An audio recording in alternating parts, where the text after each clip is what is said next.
Good morning, dear children of class 7th.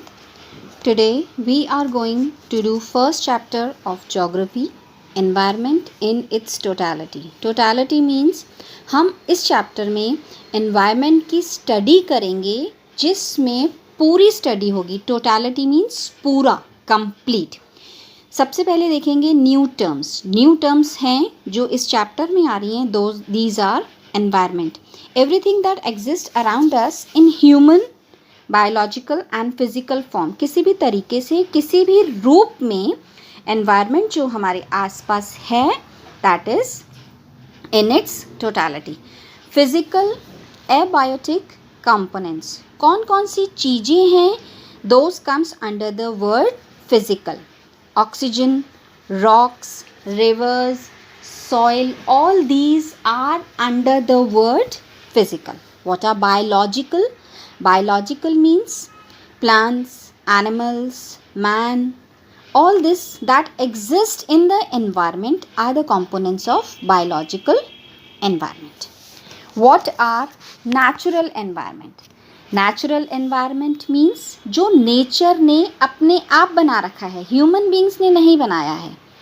That are rocks, climate, soil, natural vegetation जो अपने आप उगी हुई वेजिटेशन है, wildlife. All these comes under the word natural vegetation. What is human environment? जो human beings ने बनाया है, ह्यूमन बींग्स ने क्रिएट किया है. नेचुरल रिसोर्सेज यूज़ करे हैं उसने, बट लेकिन बनाया किसने है? ह्यूमन बींग्स ने. As for example roads, building, आज के टाइम की जो टेक्नोलॉजीज़ हैं, ये सारा जो ह्यूमन बींग्स ने बनाया है, that comes under the heading human environment. Lithosphere, hydrosphere, atmosphere are the layers of air. Biosphere, plant and animal kingdom, दोनों मिला के जो बनाते हैं, that is known as biosphere. Ecological system, a composite form of physical, biological and human environments. इनमें क्या तीन चीज़ें आ रही हैं? फिजिकल, बायोलॉजिकल और ह्यूमन एनवायरनमेंट तीनों जब मिलते हैं, that three composite known as ecological system. अब इकोलॉजिकल सिस्टम को मेंटेन करने के लिए, उसको बैलेंस करने के लिए एक फूड चेन जो बनी हुई है अर्थ पे, that is known as ecological balance. ये हमने बहुत टाइम पहले भी, बहुत पुरानी क्लासेस में भी हमने पढ़ा हुआ है कि कैसे कौन सी चीज़ आपस में फूड चेन में जुड़ी हुई है.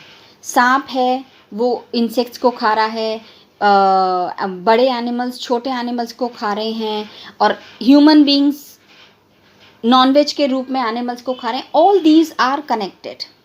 और छोटे इंसेक्ट्स हैं, वो सीड्स में से कीड़े निकाल के खा रहे हैं. All these are interlinked, they are interconnected.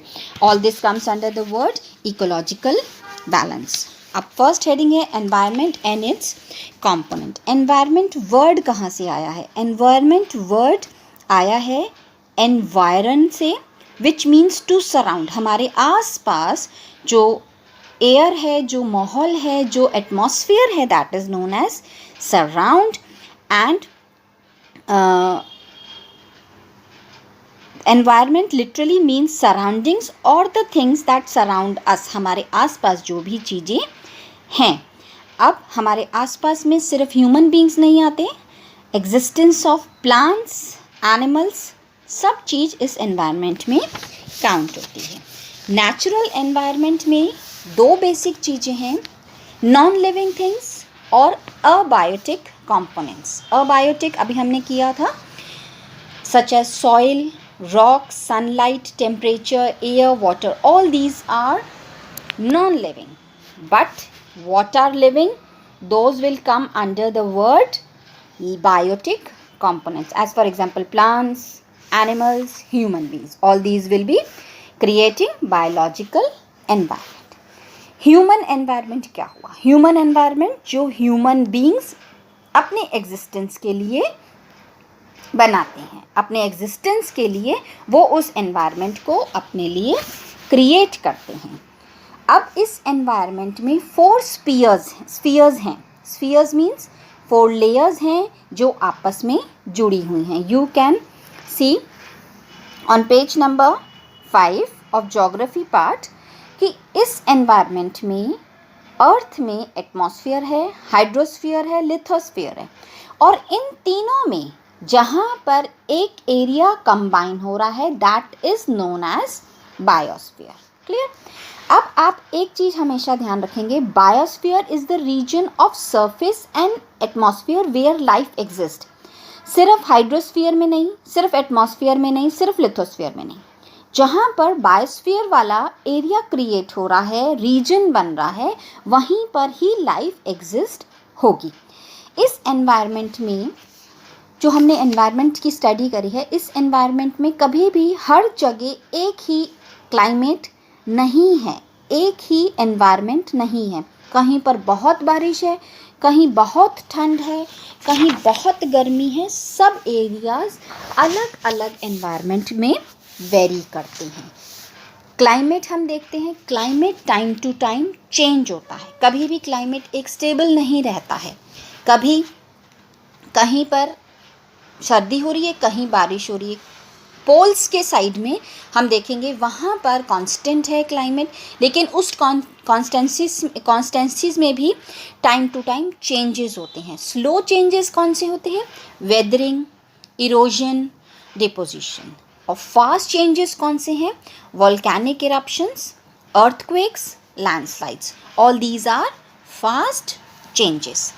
अब हम एक चीज़ ध्यान से समझेंगे, फिज़िकल एंड बायोलॉजिकल जो एनवायरनमेंट होता है वो हमारी वर्किंग पे, हमारे बिहेवियर पे, हमारे कलर पे, हमारी ईटिंग हैबिट्स पे, हर चीज़ पे मैटर करता है।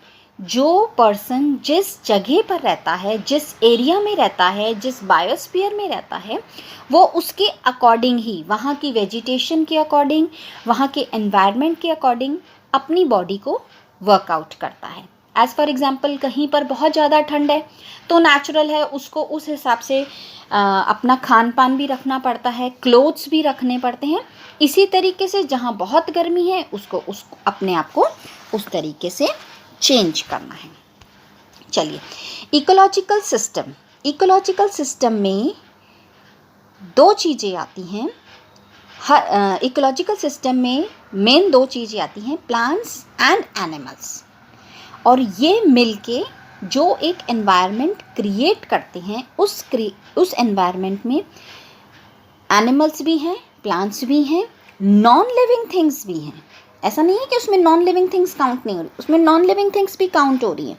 हर चीज़ अपने आप में जुड़ी हुई है। As for example, grass, trees और जो प्लांट्स हैं ये प्रोड्यूसर्स हैं किस चीज़ के? पहली चीज़ तो ये फूड बना रहे हैं जिस पर एनिमल्स और ह्यूमन बींग्स डिपेंडेंट हैं। अब एनिमल्स इन फ्रूट्स को, वेजिटेबल्स को खाते हैं, बड़े एनिमल्स उन छोटे एनिमल्स को खाते हैं, बर्ड्स छोटी छोटी फ्रूट्स जो बेरीज हैं, इन टाइप के छोटे वेजिटेबल्स हैं उनको खाते हैं। अब इन सब पूरे फूड चेन में सन का बहुत इम्पॉर्टेंट रोल है। सन के इस इम्पॉर्टेंट रोल में without sun it is incomplete. ये पूरा इकोसिस्टम है जो हमारी अर्थ पे वर्क करता है। ओके, अब आप स्ट्रक्चर ऑफ इकोसिस्टम देखेंगे कैसे। प्रोड्यूसर है जो ग्रीन प्लांट्स प्रोड्यूस करता है, उसके प्राइमरी कंज्यूमर्स कौन है? प्राइमरी कंज्यूमर्स मतलब सबसे पहले कौन कंज्यूम कर रहा है? सबसे पहले वो कर रहे हैं जो हर्बीवोर्स हैं। हर्बीवोर्स मतलब those who eat just the green plants और वेजिटेबल्स खाते हैं। सेकेंडरी कंज्यूमर्स हैं carnivorous, they can eat both green plants and flesh. And territory consumers, those are just carnivores, they just eat flesh. Clear? Producers के जो soil nutrients हैं वो उससे लेते भी हैं, उसको देते भी हैं। They just give and take the process. अब पूरा जो इकोसिस्टम है, मैंने आपको पहले भी बताया है, each and everything is connected. ऐसा नहीं है कि एक चीज़ हो गई, लेकिन अगर एक भी चीज़ बीच में से हटती है फूड चेन टूटती है। That make a disturbance in the whole food chain. अब ये हम इतना सारा क्यों पढ़ रहे हैं? वाई, क्या ज़रूरत है हमें पढ़ने की, हम तो बहुत अच्छे से अपने घरों में रह रहे हैं और खा पी रहे हैं। क्यों? क्योंकि it is essential for us कि हम डेवलपमेंट करें, एनवायरनमेंट का ध्यान रखें, डायरेक्टली इनडायरेक्टली एनवायरनमेंट की केयर करें। We are a part of this environment, हम उस चीज़ को भूले नहीं। हमारी ह्यूमन लाइफ सबके लिए ज़रूरी है एनवायरनमेंट, हम इस पार्ट को कभी नहीं भूलें, उसको डायरेक्ट इनडायरेक्ट डेवलपमेंट रखें। अगर एनवायरनमेंट का, नेचर का डेवलपमेंट हो रहा है तो हम भी डेवलप हो रहे हैं, क्योंकि we all are connected to each other. कैसे भी कनेक्टेड हैं, चाहे हम डायरेक्ट हैं चाहे इनडायरेक्ट हैं, हमारे रिसोर्सेज एक दूसरे से कनेक्टेड हैं।